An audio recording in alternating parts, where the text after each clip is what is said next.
Olá, amigos e amigas. Bom dia, boa tarde, boa noite, dependendo do horário que você esteja assistindo esse vídeo.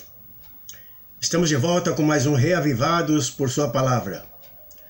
Um capítulo da Bíblia por dia. Hoje falaremos a respeito do capítulo 4 do livro de Daniel, a loucura de Nabucodonosor. Mas por ser um capítulo muito extenso, nós não vamos ler todo. Vamos ler apenas e tão somente os primeiros 3 versículos. Depois faremos um apanhado geral de toda a história. Combinado? Então, na palavra de Deus diz o seguinte. Daniel capítulo 4, a partir do versículo 1. O rei Nabucodonosor e a todos os povos, nações e homens de todas as línguas que habitam em toda a terra, paz vos seja multiplicada.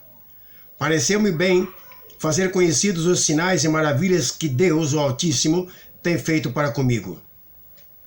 Quão grandes são os seus sinais, e quão poderosas as suas maravilhas. O seu reino é reino sempiterno, e o seu domínio de geração em geração. Paremos por aqui.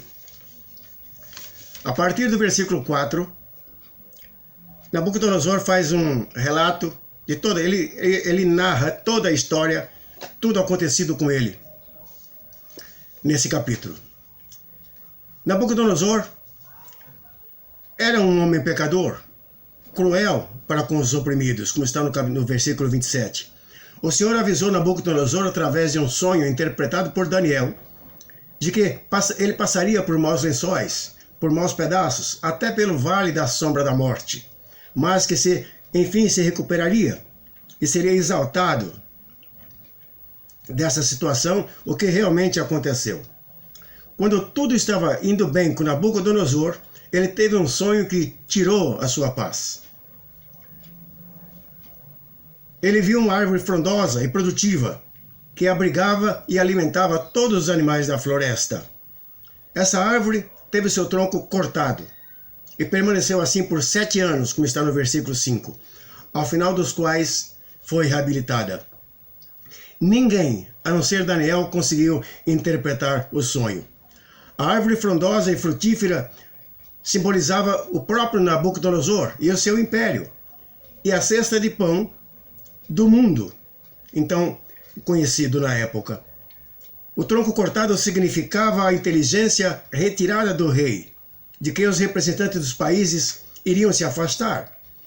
O rei iria viver entre os animais do campo, o tempo suficiente para que eles e todos reconhecessem que Deus é soberano, ao dar e retirar dos homens o domínio da terra. 1 ano se passou depois que Daniel deixou a presença do rei na corte e nada havia acontecido, como está relatado no versículo 29. Nabucodonosor esqueceu-se da palavra de Deus e deu lugar à orgulhosa exaltação própria. Muito cuidado com isso. Neste dia, enquanto ainda estava andando no terraço superior do palácio, admirando as suas obras, como está relatado no versículo 29, o próprio Deus falou com Nabucodonosor, dizendo-lhe que a sua autoridade havia sido tirada. Versículo 31.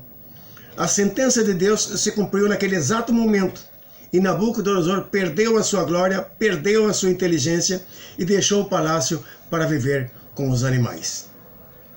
Depois de 7 anos, longe da convivência dos humanos, Nabucodonosor levantou os olhos para o céu em humildade e oração. Então, a sua sanidade voltou imediatamente. E seu primeiro ato foi bendizer, glorificar e louvar a Deus. Como ele próprio diz, o Deus que vive para sempre, cujo domínio é sempiterno e cujo reino é de geração em geração. Versículo 34.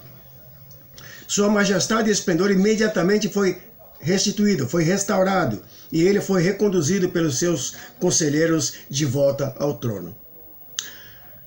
Sua grandeza foi ainda maior do que antes, como diz o versículo 36.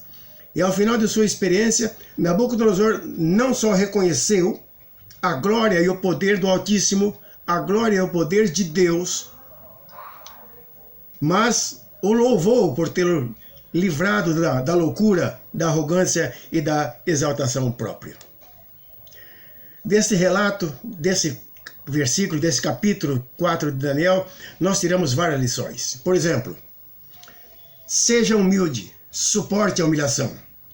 Não tenha vergonha de Jesus. Louve e adore a Deus. Testemunhe de que Deus faz. Não brinque com Deus. Deus não se deixa escarnecer. Cuidado com as vaidades e, principalmente, cuidado com o orgulho. Esse é o recado que nós temos para hoje. Vamos orar? Amantíssimo e querido Deus, nós também enfrentamos o problema de nos gloriarmos acerca de nossas boas obras e nos contaminarmos com pensamentos de grandeza. Ajuda-nos, Pai, a fixar nossos olhos em Jesus, o único que pode nos perdoar e libertar dos nossos pecados. É o que nós te pedimos e já oramos em nome e por amor de Jesus. Amém. Que Deus abençoe.